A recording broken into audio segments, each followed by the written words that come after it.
ఈ యొక్క ఆదివారపు ఆరాధనను మనము ప్రారంభించుకుందాం. ఈ సమయంలో మనందరం కలిసి ఒక పాట పాడుతూ దేవుని నామాన్ని మహింపరుద్దాం.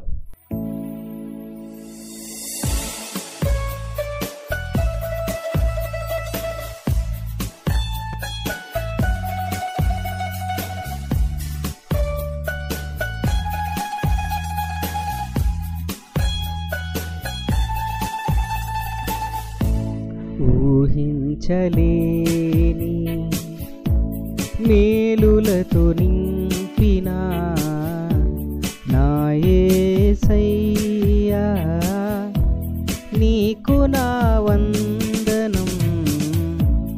ఊహించలేని మేలులతో నింపిన నా యేసయ్యా, నీకు నా వందనం. వర్ణించగలనా నీ కార్యముల్, వివరించగలనా నీ మేలులన్. వర్ణించగలనా నీ కార్యముల్, వివరించగలనా నీ మేలులన్. ఊహించలేని మేలులతో నింపిన నా యేసయ్యా, నీకు నా వందనం. ఊహించలేని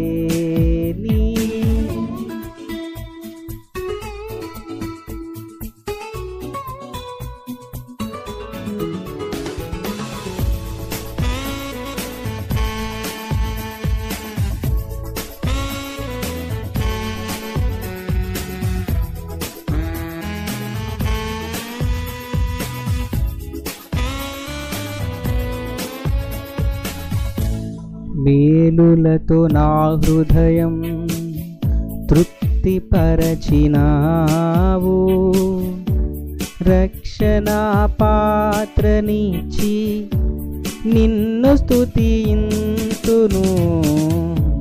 మేలులతో నా హృదయం తృప్తిపరచినావు. రక్షణ పాత్రనిచ్చి నిన్ను స్తుతింతును. ఇశ్రాయేలు దేవుడా నా రక్షకా, స్తుతింతును నీ నామమునన్. ఇశ్రాయేలు దేవుడా నా రక్షకా, స్తుతింతును నీ నామమునన్. నా దీన స్థితిని నీవు మార్చినావు. నా జీవితానికి విలువనిచ్చినావు. నా దీన స్థితిని నీవు మార్చినావు. నా జీవితానికి విలువనిచ్చినావు. నీ కృపకు నన్ను ఆహ్వానించినావు. నీ సన్నిధి నాకు తోడునిచ్చినావు. నీ కృపకు నన్ను ఆహ్వానించినావు. నీ సన్నిధి నాకు తోడునిచ్చినావు. ఊహించలేని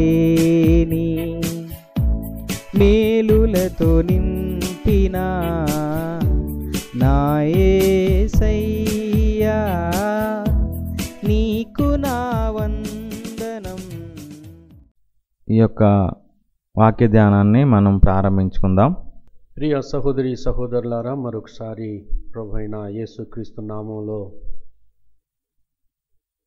మీ అందరికీ శుభాలు తెలియచేస్తూ ఈ యొక్క దేవుని వాక్యాన్ని గూర్చినటువంటి అధ్యయనానికి మిమ్మల్ని ఆహ్వానిస్తూ ఉన్నాను.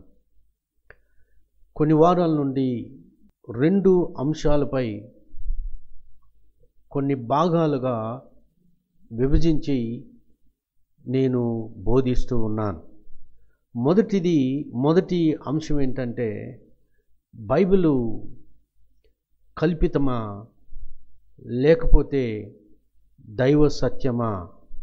Is the Bible myth or the divine truth అనే ఆ అంశంపై నేను 3 భాగాలను నేను బోధించడం జరిగింది.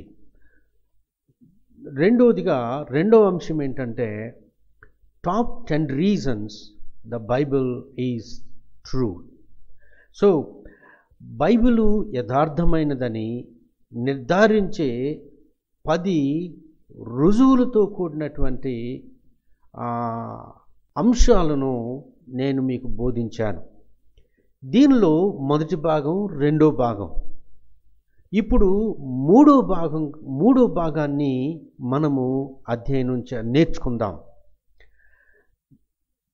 చూడండి, క్రైస్తవ దైనందిక భక్తి జీవితానికి, భవిష్యత్తు జీవితాన్ని సార్థకం చేయగలిగింది బైబిల్, దేవుని వాక్యము మాత్రమే. అయితే ఈ బైబిల్ను ఎంతవరకు నమ్మవచ్చును? బైబిల్ అంతా 66 పుస్తకాలు దైవ ప్రేరేపితమేనా? ఈ 66 పుస్తకాలు చదివి మన జీవితకాలమంతయు నమ్మి అనుసరించుటకు ఎంత మట్టుకు విశ్వసనీయమైనది ఈ పరిశుద్ధ గ్రంథం? అయితే ఇట్టి రుజువులతో కూడినటువంటి అవగాహనకై ఈ యొక్క అధ్యయనం లేదా ఈ యొక్క స్టడీలో మీరు పాలుపంపులు పొందాలని మిమ్మల్ని ఆహ్వానిస్తూ ఉన్నాను. ఇట్టి సందేహాలపై రుజువులతో కూడినటువంటి అవగాహన స్టడీ చేస్తూ ఉన్నాం. ఒక భక్తుడు ఇలాగన్నాడు, reading the Bible is one thing, బైబిల్ను చదవటం ఒకటి, living its truths is another. బైబిల్ను చదవటం ఒకటైతే ఆ చదివిన దాని ప్రకారం జీవించటం, ఆ సత్యముల యందు జీవించటం అనేది మరొక విషయం. And loving its author is everything. కాబట్టి దాని వెనుక ఉన్నటువంటి ఈ పరిశుద్ధ గ్రంథం బైబిల్ వెనుక ఉన్నటువంటి యజమానుడు, దానికి మూలమైనటువంటి దేవుణ్ణి ప్రేమించడం అనేది అతి సమస్తము అని ఈ భక్తుడు అంటున్నాడు. Reading the Bible is one thing, living its truth is another, loving its author is everything. So కాబట్టి బైబిల్ను, పరిశుద్ధ గ్రంథాన్ని, దాన్ని ఇచ్చినటువంటి మూలం అయిన దేవుణ్ణి ప్రేమించడం అనేది సమస్తము అతి ప్రాముఖ్యమైనది క్రైస్తవ జీవితంలో అని అంటాడు. మరొక భక్తుని గురించి నేను చెప్తాను, జాగ్రత్త వినండి. మార్టిన్ లూథర్ సంఘ సంస్కరణను, రిఫర్మేషన్ను తీసుకొచ్చినటువంటి సంఘ సంస్కర్తలలో అతి ప్రాముఖ్యమైనటువంటి పాత్ర వహించినటువంటి మార్టిన్ లూథర్. ఈ మార్టిన్ లూథర్ గారు ఈ విధంగా ఆయన బైబిల్ గురించి ఈ విధంగా మాట్లాడాడు, లేదా పద్యాన్ని రాశాడు. జాగ్రత్తగా వినండి, గమనించండి, నేను చదువుతాను. Feelings come and feelings go, and feelings are deceiving. My warranty is the word of God, naught else is worth believing. ఆలోచనలు, తలంపులు వస్తాయి, పోతాయి. And feelings are deceiving. ఈ యొక్క ఆలోచనలు, తలంపులు అనేక మార్లు మోసయుక్తమైనవి. కాబట్టి నా వారంట్, నాకు వారంట్ దేవుని వాక్యమే. అంటే నా గ్యారంటీ దేవుని వాక్యమే.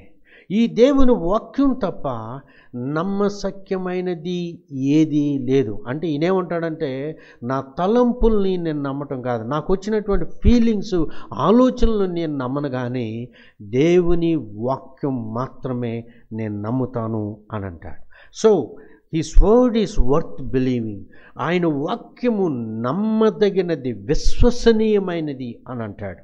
అంతేకాదు, though all my heart should feel condemned for want of some sweet token, there is one greater than my heart whose word cannot be broken. So ఈయనేమంటున్నాడంటే, నా హృదయం నన్ను మోసపుచ్చవచ్చు, నా మీద నేరారోపణ చేయొచ్చు, for want of some sweet token. So నాకు కావలసింది దొరకలేదు అని నా మీద నేరారోపణ చేయొచ్చు, కానీ there is one greater than my heart, నా హృదయము కంటే గొప్పవాడు, గొప్పది, whose word cannot be broken, గొప్పవాడు, ఆయన మాట ఎన్నడూ కూడా తప్పదు, ఆయన మాట ఎన్నడూ తప్పిపోదు అని అంటూ ఉన్నాడు. There is one greater than my heart whose word cannot be broken. నా హృదయము కంటే, నా హృదయాన్ని నేను నమ్ముకోను, కానీ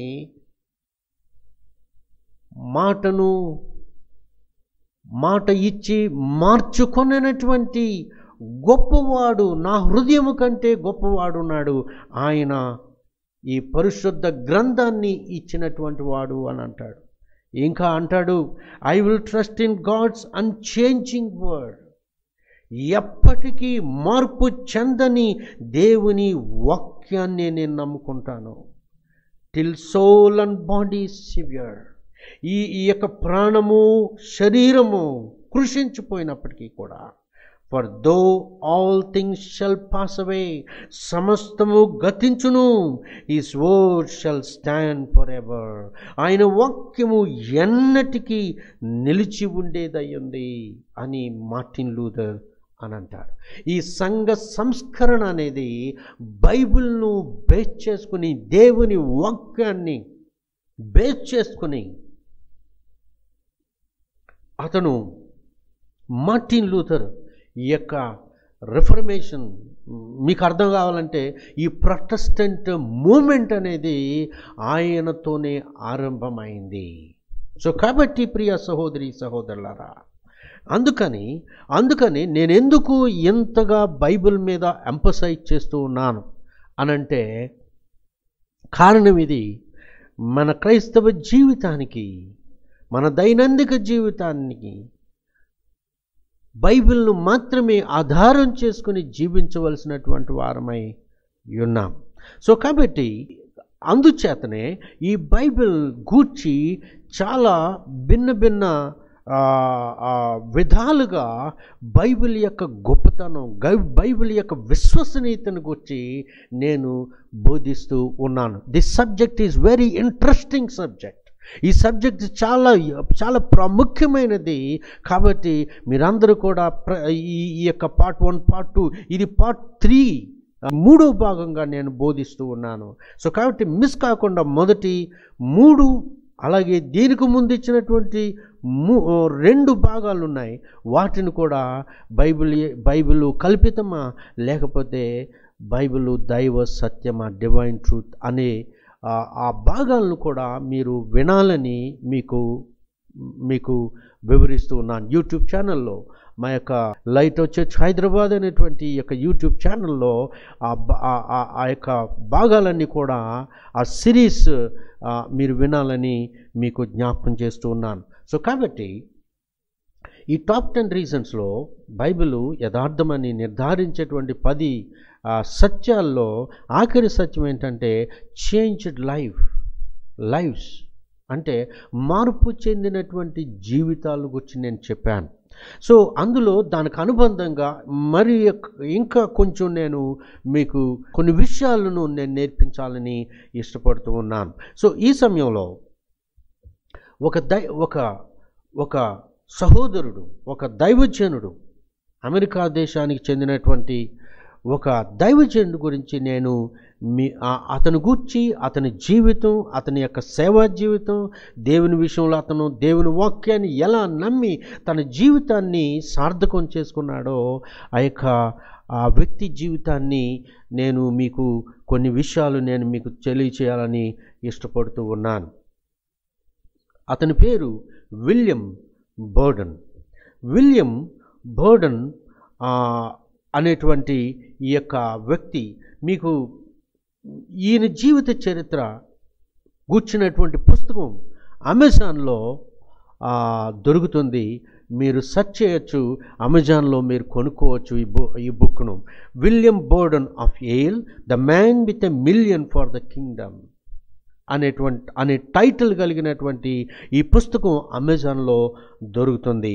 జస్ట్ మీ అవగాహన కోసమే నేను చెప్తూ ఉన్నాను. సో అయితే ఈ విలియం బర్డన్ అనే ఈ యొక్క సహోదరుడు, ఇతను 1887 సంవత్సరంలో నవంబర్ 1వ తారీఖున అతను జన్మించాడు. ఏప్రిల్ 9వ తారీఖు 1913 సంవత్సరం, అంటే అతని యొక్క 25వ ఏట, వెరీ యంగ్, 25వ ఏట అతను ప్రభు యొక్క సేవలో అతను ఒక వ్యాధి అతనికి రావటం, దానితో అతను చనిపోవటం, ఈజిప్ట్ దేశానికి అతను సేవ చేయటానికి, వాస్తవానికి చైనాలో ఒక తెగ ముస్లిమ్స్ మధ్యలో సేవ చేయటానికని అతను తన జీవితాన్ని సమర్పించుకున్నాడు. సో అతని గురించి కొన్ని విషయాలు చెప్తాను, చాలా జాగ్రత్తగా వినండి. అతను చాలా ప్రఖ్యాతిగాంచినటువంటి కుటుంబంలో, చికాగో, అమెరికా దేశంలో చికాగో, ఇలినాయిస్ అనే పట్టణంలో అతను చాలా ప్రఖ్యాతిగాంచినటువంటి, చాలా ధనము కలిగినటువంటి, సంపద కలిగినటువంటి కుటుంబంలో అతను జన్మించాడు. అతను 3వ సంతానం అతని యొక్క తల్లిదండ్రులకు. జాగ్రత్త వినండి. అయితే వారి యొక్క తల్లిదండ్రులకి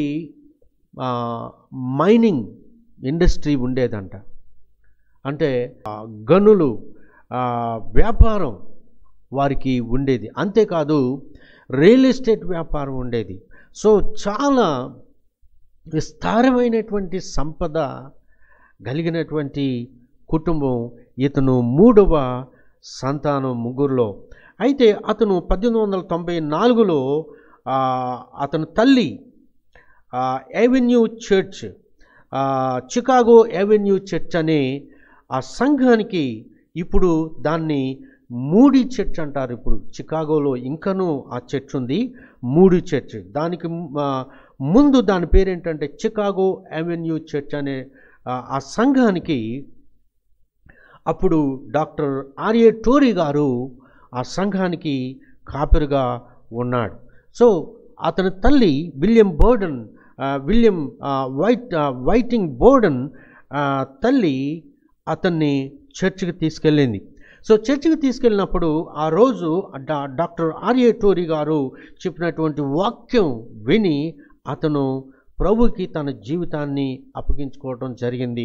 అంతేకాదు అతను బాప్తిసం పొందాడు. ఆ తర్వాత నీటి బాప్తిసం పొంది ప్రభుకు తను తాను అప్పగించుకున్నాడు.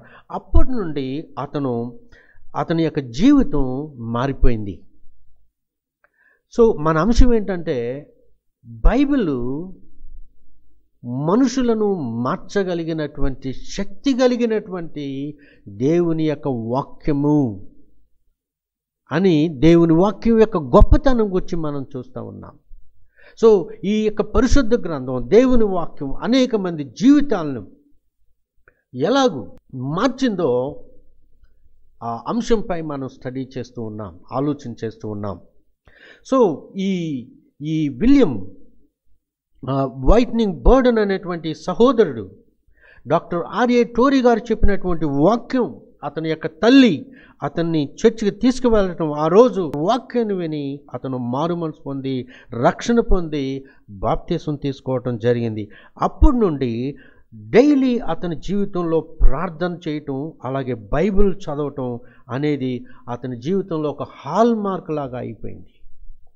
సో అతను ప్రార్థన చేయకుండా, బైబిల్ చదవకుండా ఒక దినము కూడా ఉండేది కాదు. సో బైబిల్ స్టడీ చేయటం, బైబిల్ అధ్యయనం చేయటం, నేర్చుకోవటం, స్టడీ చేయటం, ఆ విధంగా ఆ బైబిల్ సత్యాలకు తన జీవితాన్ని అప్పగించుకోవటం అనేది చేసేవాడు. అయితే అతను హై స్కూల్లో పెన్సిల్వేనియాలో పార్ట్స్టౌన్ అనేటువంటి ఆ టౌన్లో అతను హై స్కూల్ స్టడీ కంప్లీట్ చేశాడు. హై స్కూల్ విద్యను కంప్లీట్ చేశాడు. ఆ కంప్లీట్ చేసిన తర్వాత అప్పుడు అతని వయసు 16 సంవత్సరం. సో అతను ఆ 16 సంవత్సరంలో అతను హై స్కూల్ గ్రాడ్యుయేషన్ కంప్లీట్ చేశాడు. అప్పుడు అతని యొక్క తల్లిదండ్రులు అతనికి ఏం చేశారంటే ఒక గిఫ్ట్ ఇచ్చారు. ఏంటంటే, నువ్వు ప్రపంచమంతా తిరిగిరా అని అతనికి ఒక టూర్ బుక్ చేయటం జరిగింది. నువ్వు ప్రపంచమంతా తిరిగిరా, ఇది గిఫ్ట్ నువ్వు హై స్కూల్ కంప్లీట్ చేసినందుకు అని అతని తల్లిదండ్రులు అతనికి గిఫ్ట్ ఇవ్వడం. ఆ సమయంలో అతను ఐరోపా దేశము, ఆఫ్రికా దేశము, ఆసియా దేశాల్లో అతను పర్యటన చేయటం జరిగింది. అప్పుడు అతని వయసు 16 సంవత్సరాల వయసు. సో ఆ తరువాత యేల్ యూనివర్సిటీ, అప్పుడు చాలా ప్రఖ్యాతిగాంచినటువంటి యూనివర్సిటీ ఆ కాలంలో యేల్ యూనివర్సిటీ. సో ఆ యేల్ యూనివర్సిటీలో 1905వ సంవత్సరంలో అతను ఆ యూనివర్సిటీలో చేరటం జరిగింది. సో అతను 1909వ సంవత్సరంలో అతను యేల్ యూనివర్సిటీలో గ్రాడ్యుయేట్ అయ్యాడు. గ్రాడ్యుయేట్ అయిన తర్వాత అక్కడి నుండి ప్రిన్స్టన్ థియాలజికల్ సెమినారీలో స్టడీ చేయడానికి యేల్ యూనివర్సిటీలో ఉండగానే అతను ఆ గ్రాడ్యుయేషన్ కంప్లీట్ చేయటమే దేవుని యొక్క సేవ చేయాలని అతను సమర్పించుకున్నాడు. యేల్ యూనివర్సిటీలో గ్రాడ్యుయేషన్ కోర్స్ చేస్తూ ఉండగానే అతను అనేక మంది స్టూడెంట్స్ను అతను ప్రేరేపితం చేశాడు. అనేక మంది స్టూడెంట్స్ను యేల్ యూనివర్సిటీలో వారిని దేవునిలోనికి నడపటం అనేది చేశాడు ఈ విలియం బోర్డన్.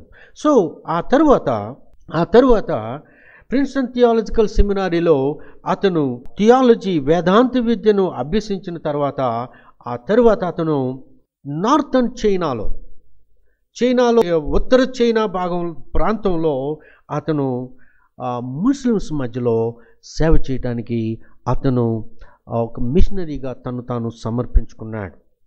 కానీ ఏమైందంటే, చైనాకి వెళ్ళేటువంటి ఆ యొక్క క్రమంలో ఆఫ్రికా దేశంలో ఉన్నటువంటి ఐగుప్తు దేశానికి వెళ్ళి ఆ ఐగుప్తు దేశంలో అరబిక్ భాష నేర్చుకోవడానికి అక్కడికి వెళ్ళటం జరిగింది. అక్కడికి వెళ్ళిన తర్వాత కొన్ని నెలల తర్వాత ఏం జరిగిందంటే, అతనికి ఒక రకమైనటువంటి వ్యాధి, సెరిబ్రల్ మెనింజైటిస్ అనేటువంటి ఒక వ్యాధి అతనికి రావడం. సో కొన్ని నెలల్లోనే అతను చనిపోవటం జరిగింది. లాంగ్వేజ్ కోర్స్ చేస్తూ ఉన్నాడు ఐగుప్తు దేశం, ఖైరో దేశంలో. 25వ సంవత్సరంలోనే అతను చనిపోవడం జరిగింది. అతన్ని ఐగుప్తు దేశంలో ఖైరోలో, ఐగుప్తు దేశ రాజధాని ఖైరోలో అమెరికన్ సెమిటరీలో అతన్ని సమాధి చేయటం జరిగింది.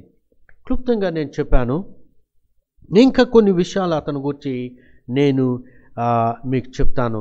జాగ్రత్తగా మీరు వినాలని కోరుతూ ఉన్నాను. ప్రియ సహోదరి సహోదరులారా, మనము విలియం బోర్డన్ గురించి మనం నేర్చుకుంటూ ఉన్నాము. ఈ పరిశుద్ధ గ్రంథం అతని జీవితాన్ని ఎలా మార్చిందో, మనము ఈ పరిశుద్ధ గ్రంథంలో ఉన్నటువంటి దైవ శక్తి ఎలా ఒక వ్యక్తిని మారుస్తుందో మనము ఆ విషయమై ఈ విలియం బర్డన్ గురించి మనము నేర్చుకుంటూ ఉన్నాం. సో చూడండి, నేను ఎందుకు చెప్తున్నానంటే ఈ విషయం, ఊరికే ఎవరు తమ జీవితాన్ని సత్యం కాని దానికోసం, అసత్యమైన దానికోసం, నిజం కాని దానికోసం తమ జీవితాన్ని అలాగూ ఎవ్వరు వారు చేయరు. So there is a power, శక్తి ఈ యొక్క దైవ గ్రంథంలో, దైవ వాక్యములో ఉంది, ఆ సత్యములో ఉంది. కాబట్టి ఆ సత్యం వారి జీవితాలని మార్చింది, ఆ సత్యానికి తమ జీవితాలని సమర్పించుకోవడానికి. సో కాబట్టి ఈ విలియం బర్డన్ గురించి ఇంకా కొన్ని విషయాలు నేను మీకు చెప్తాను, జాగ్రత్తగా మీరు వినాలని కోరుతూ ఉన్నాను. సో ఈ విలియం బర్డన్ అతను హై స్కూల్ గ్రాడ్యుయేట్ అయిన తర్వాత అతని తల్లిదండ్రులు అతనికి ఒక గిఫ్ట్ ప్రజెంటేషన్ ఇచ్చారు. ఏంటంటే, నువ్వు ప్రపంచం అంతా నువ్వు తిరిగి రమ్మని అతనికి ప్రజెంటేషన్ ఇచ్చారు. అతను ఈ ఆఫ్రికా దేశాలు, ఐరోపా దేశాలు, ఆసియా దేశాలన్నీ కూడా తిరుగుతూ ఉండగా దేవుడు అతని హృదయంలో భారం పెట్టాడు. ఏమనంటే, ఈ మిడిల్ ఈస్ట్ ప్రాంతంలో మధ్య తూర్పు దేశాల్లో ఉన్నటువంటి పరిస్థితులను చూసి అతను అక్కడికి వెళ్ళి ఆ తర్వాత దేవుని సేవ చేయాలని అతను సమర్పించుకున్నాడు. నేను ఒక రోజున నేను మిషనరీగా నేను వెళ్ళాలి అని అతను సమర్పించుకున్నాడు. అయితే దాని విషయాన్ని ఒక స్నేహితుడు కామెంట్ చేశాడు. ఆ కామెంట్ చేసిన ఏమనంటే, throwing himself away as a machinery, తాను ఊరికే మిషనరీగా నేను వెళ్ళాలని వేస్ట్ చేసుకుంటున్నాడు తన జీవితాన్ని అని ఒక ఫ్రెండ్ అతనికి వచ్చి కామెంట్ చేసినప్పుడు అప్పుడు విలియం బర్డన్ అన్నాడు, నో రిజర్వ్స్ అని అన్నాడు. అని బైబిల్లో ఆ మాటను రాసుకున్నాడు, నో రిజర్వ్స్ అని. బైబిల్లో వెనుక భాగంలో రాసుకున్నాడు, నో రిజర్వ్స్ అని. అంటే నా కోసం నేనేమి దాచుకునేది లేదు అని అతను రాసుకున్నాడు బైబిల్లో. ఆ తరువాత అతను యేల్ యూనివర్సిటీలో గ్రాడ్యుయేషన్ కోర్సుకి జాయిన్ అవ్వడం. ఆ దినాల్లో యేల్ యూనివర్సిటీ చాలా ప్రఖ్యాతిగాంచినటువంటి యూనివర్సిటీ. సో ఆ యూనివర్సిటీలో చదువుతూ ఉండగా అతను ఏం చేశాడంటే, అతనితో పాటు ఇంకొక స్టూడెంటు, వీళ్ళిద్దరూ కలిసి మార్నింగ్ బ్రేక్ఫాస్ట్ ముందు వారు ఒక అరగంట ప్రార్థన చేసేవాళ్ళు. సో ఇక రాను క్రమేపీ మరొకరు జాయిన్ అవ్వటం, అలాగా ఒక్కొక్కరు స్టూడెంట్స్ అంతా కూడా ఈ గ్రూప్లో, ప్రేయర్ గ్రూప్లో జాయిన్ అవ్వటం. అలాగూ అతను గ్రాడ్యుయేట్ అయ్యే సమయానికి 1300 మంది స్టూడెంట్స్ని అతను ప్రేయర్ గ్రూప్స్గా యేల్ యూనివర్సిటీలో ఫామ్ చేసి ఆ విధంగా అనేక వందల మంది స్టూడెంట్స్ని అతను ప్రభావితం చేశాడు. అప్పటికే అతను బహు వెల్దీ కుటుంబంలో నుండి వచ్చినటువంటి వాడు. అతనికి ఏ కొదువ, ఈ లోకపరంగా లౌకికంగా అతనికి ఏ కొదువ లేదు. సో ఆ తర్వాత యేల్ యూనివర్సిటీలో అతను అనేక మంది స్టూడెంట్ వాలంటరీ మూమెంట్ అనేటువంటి ఆ పరిచర్య అక్కడ ఆరంభం అవటం. సో స్టూడెంట్స్ మధ్య గొప్ప పరిచర్య జరగటం అనేది ఇతని ద్వారా ఆరంభమైంది. సో అతను కేవలం స్టూడెంట్స్ మధ్య కాదు, విధవరాళ్ళ మధ్య, అనాథల మధ్య, తర్వాత దిక్కులేనటువంటి వారి మధ్యకు వెళ్ళి వాళ్ళని తనతో పాటు రెస్టారెంట్కి తీసుకెళ్ళి వాళ్ళకి భోజనం పెట్టి వాళ్ళకి సువార్తను వినిపించే వాడు ఈ యొక్క విలియం బర్డన్. కేవలం ఈ స్టూడెంట్స్ మధ్యలో చేయటమే కాదు, బయటకు వెళ్ళి అతను ఆ నీడీ ప్రాంతాలకి, ఆ స్లమ్లోకి వెళ్ళి అతను సేవ చేయటం అనేది జరిగింది. సో ఆ విధంగా సేవ చేస్తూ ఆ విధంగా అతను యేల్ యూనివర్సిటీ నుండి గ్రాడ్యుయేట్ అయ్యాడు. గ్రాడ్యుయేట్ అయిన తర్వాత అతనికి చాలా పెద్ద ఆఫర్స్ వచ్చినాయి. చాలా ఎక్కువ జీతాలు ఇస్తాము అని అతనికి జాబ్ ఆఫర్స్ రావటం జరిగింది. అయితే అతను వాటన్నిటిని కూడా తిరస్కరించాడు. ఆ తరువాత అతను బైబిల్లో ఏం చేశాడంటే ఆ సందర్భంలో మరొక మాట రాసుకున్నాడు. నో రిట్రీట్స్ అనే ఒక మాట బైబిల్లో రాసుకున్నాడు. అంటే దాని అర్థం నో రిట్రీట్స్ అంటే ఏంటంటే వెనుకకు తిరిగేది లేదు, తిరోగమనం అనేది లేదు, వెనక్కి వెళ్ళేది లేదు. అంటే నాకు ఈ యొక్క ఎక్కువ జీతాలతో కూడినటువంటి ఉద్యోగాలు ఇవి నాకు అవసరం లేదు. నేను దేవుని సేవ కోసం సమర్పించుకున్నాను, నేను దేవుని సేవ మాత్రమే చేయాలి అని అతను బైబిల్లో ఇలా రాసుకున్నాడు. నో రిట్రీట్స్ అని అతను రాసుకున్నాడు. ఆ తరువాత అతను ప్రిన్స్టన్, అదే సమయంలో తన తండ్రి అతను ఏం చేశాడంటే, నువ్వు నా బిజినెస్ను చూసుకోవాలి, నా వ్యాపార కార్యక్రమాలన్నీ కూడా నువ్వే చూసుకోవాలి అని చెప్పినప్పుడు కుమారుడైనటువంటి విలియం బర్డన్ అన్నాడు, నేను దేవుని సేవకు సమర్పించుకున్నాను, నేను బిజినెస్ చేయలేను, వ్యాపారం చేయలేను అని అన్నప్పుడు తండ్రి కొంచెం బాధపడి ఆ తర్వాత అన్నాడు, ఇక నీకెప్పుడూ కూడా కంపెనీలో నీకు ఉద్యోగాన్ని ఇవ్వను, ఏ బాధ్యత నీకివ్వను అని అన్నాడు. అప్పుడు అదే సమయంలో ఇతను ఇలా రాసుకున్నాడు, నో రిట్రీట్స్ అంటే వెనుకకు తిరిగేది లేదు అని అతను రాసుకోవడం జరిగింది. ఆ తరువాత అతను ప్రిన్స్టన్ సెమినరీ, న్యూజెర్సీలో ప్రిన్స్టన్ సెమినరీ, థియాలజికల్ సెమినరీకి వెళ్ళి అక్కడ తన యొక్క స్టడీని కంప్లీట్ చేసి ఆ తర్వాత అతను అక్కడి నుండి చైనా దేశానికి సేవ చేయడానికి వెళ్ళాడు. సో ఎందుకనంటే చైనా దేశంలో ఒక ప్రాంతంలో ముస్లిమ్స్ ఉన్నారు.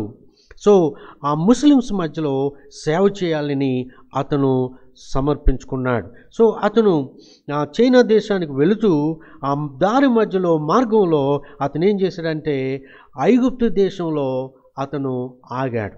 ఐగుప్తు దేశంలో ఆగి అక్కడ అరబిక్ భాష నేర్చుకోవడానికని కైరో, ఐగుప్తు రాజధాని అయినటువంటి కైరోలో అతను లాంగ్వేజ్ ట్రైనింగ్ తీసుకుంటూ ఉన్నాడు. సో ఆయన అక్కడ లాంగ్వేజ్ ట్రైనింగ్ తీసుకుంటూ ఉండగా ఏం జరిగిందంటే అతను వెన్ను సంబంధితమైనటువంటి వ్యాధి అతనికి అక్కడ రావడం, అతని వయసు అప్పుడు 25 సంవత్సరాలు, వెరీ టెండర్, అతి పిన్న వయసు కలిగినటువంటి యవనస్తుడు ఇతను. కొన్ని నెలల్లో ఏం జరిగిందంటే ఆ వ్యాధి చేత అతను చనిపోయాడు. సో ఇతని యొక్క న్యూస్ అమెరికా దేశానికి వెళ్ళడం, టెలిగ్రాఫిక్ మెసేజ్ ద్వారా వారికి సమాచారం అందటం, ఆ విధంగా ఏమైందంటే ఈ యొక్క వార్త అమెరికాలో ప్రతి న్యూస్ పేపర్లో కూడా ప్రచురించబడింది. అమెరికా దేశం అంతా కూడా a wave of sorrow went around the world. Burden not only gave away his wealth. అతను జీవితాన్ని ప్రభు కోసం ఆ విధంగా మరి దేవుని సేవలో ఉండగా అతను చిన్న వయసులో చనిపోయాడు. అయితే అతను అంత చిన్న వయసులో చనిపోవడం అది వేస్టా, వ్యర్థమా? కాదు. దేవుని యొక్క దృష్టిలో అతని యొక్క జీవితం, అతని యొక్క సాక్ష్యం, అతని యొక్క డెడికేషన్, అతని యొక్క కమిట్మెంట్ వేవేల మంది స్టూడెంట్స్ని, వేవేల మందిని, లక్షల మందిని ప్రభావితం చేసినటువంటి జీవితం, సాక్ష్యపు జీవితం, దేవుని కోసం, క్రీస్తు కోసం అతను జీవించాడు. సో అతని యొక్క ఆస్తి ఆ దినాల్లోనంటే $8 లక్షల దేవుని సేవ కోసం ఇచ్చేది. అంటే అతని తండ్రి అతనికి ఇచ్చినటువంటి ఆ $8 లక్షల అంటే ఇప్పుడు అది నేను ఎప్పుడు చెప్తున్నా 1909 సంవత్సరంలో జరిగినటువంటి సంగతి నేను చెప్తున్నాను. దాదాపు 115 సంవత్సరాల క్రితం జరిగినటువంటి సంగతి నేను చెప్తా ఉన్నాను. అతని ఆస్తిని దేవుని పని కోసం ఇచ్చాడు. అతని జీవితాన్ని దేవుని పని కోసం ఇచ్చాడు. అతను చివరిగా తను చనిపోకముందు అతను ఆ వ్యాధి వచ్చినప్పుడు ఆ సమయంలో తన బైబిల్లో మరొక మాట అతను రాశాడు. నో రిగ్రెట్స్ అనేటువంటి మాట రాశాడు. నో రిగ్రెట్స్ అంటే ఈ విధంగా నా జీవితాన్ని సమర్పించుకుని ఈ విధంగా నేను చేసినందుకు, దేవుని సేవకు వచ్చినందుకై నాకు విచారం లేదు, నాకు బాధ లేదు, నాకు అరే నేను రాంగ్ నిర్ణయం చేశాను, నేను తప్పు నిర్ణయం చేశాను అనేటువంటి ఆ బాధ నాకు లేదు అని అతను బైబిల్లో నో రిగ్రెట్స్ అనే మాట రాశాడు. అతను మొత్తం 3 మాటలు. ఒకటి, నో రిజర్వ్స్, నా కోసం నేను దాచుకునేది లేదు, సమస్తము క్రీస్తు కొరకే, నా కోసం ప్రాణం పెట్టిన క్రీస్తు కొరకే అని అన్నాడు. రెండోది, నో రిట్రీట్స్, వెనక్కి తిరిగేది లేదన్నాడు. మూడోది ఏంటంటే నో రిగ్రెట్స్, విచారము అనేది లేదు అని అన్నాడు. ఈయన గురించి హడ్సన్ టేలర్ తన యొక్క బయోగ్రఫీలో ఈ విధంగా రాశారు. A wave of sorrow went around the world. Burden not only gave away his wealth but himself. ఈ విలియం బర్డన్ తన జీవితాన్నే కాదు, తన ఆస్తిని తన జీవితాన్ని దేవుని కొరకు ఇచ్చేశాడు. In a way so Joyce and natural that it seemed a privilege rather than a sacrifice. ఈ విధంగా చేయటం నాకు ఒక భాగ్యము అని అతను భావించాడు. సో కాబట్టి was burdened untimely death a waste? అతని యొక్క అకాల మరణం వ్యర్థమైందా? దేవుని యొక్క ఉద్దేశంలో, దేవుని యొక్క సంకల్పంలో, నాట్ ఇన్ గాడ్స్ పర్స్పెక్టివ్, అది వేస్ట్ కాదు. So as a story has it prior to his death, Burden had written 2 more words in back of his Bible. So అతని యొక్క బైబిల్ వెనుక ఈ 3 మాటలు అతను రాయటం జరిగింది.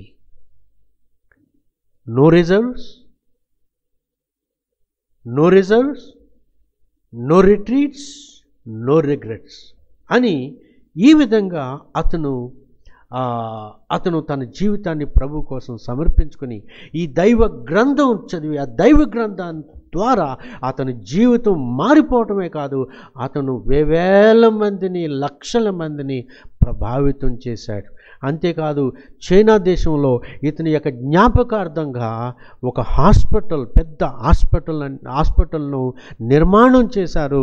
ఈ హడ్సన్ టేలర్ ద్వారా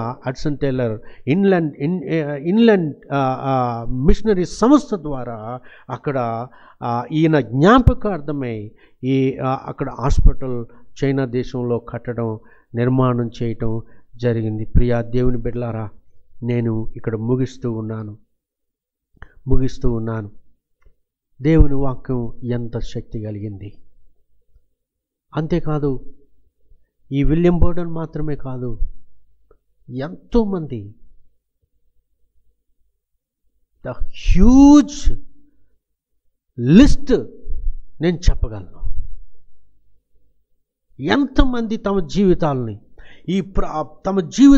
వారి జీవితాల్ని ఈ పరిశుద్ధ గ్రంథం మార్చింది. సో దానికి రుజువు ఇదిగో ఈ విలియం బర్డన్.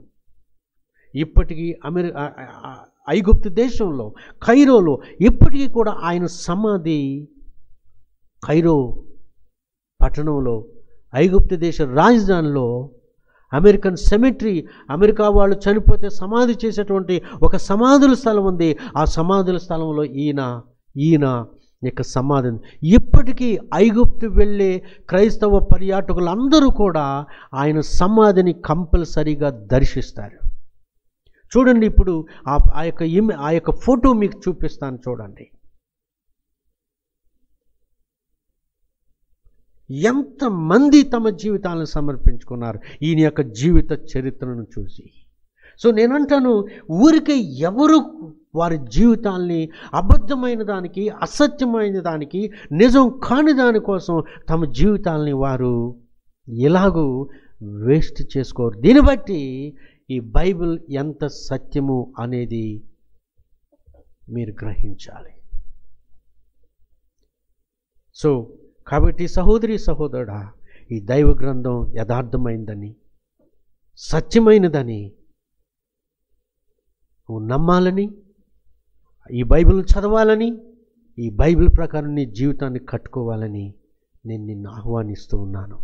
సో ఈ బైబిల్ విడిచి నీ ఇష్టానుసారంగా నీకు తోచినట్టుగా నువ్వు నడిస్తే ఒక రోజున నువ్వు మోసపోయి అతి భయంకరమైనటువంటి రిగ్రెట్ఫుల్ జీవితంతో నువ్వు వెండవుతావు అనే సంగతి నీకు జ్ఞాపకం చేస్తున్నాను.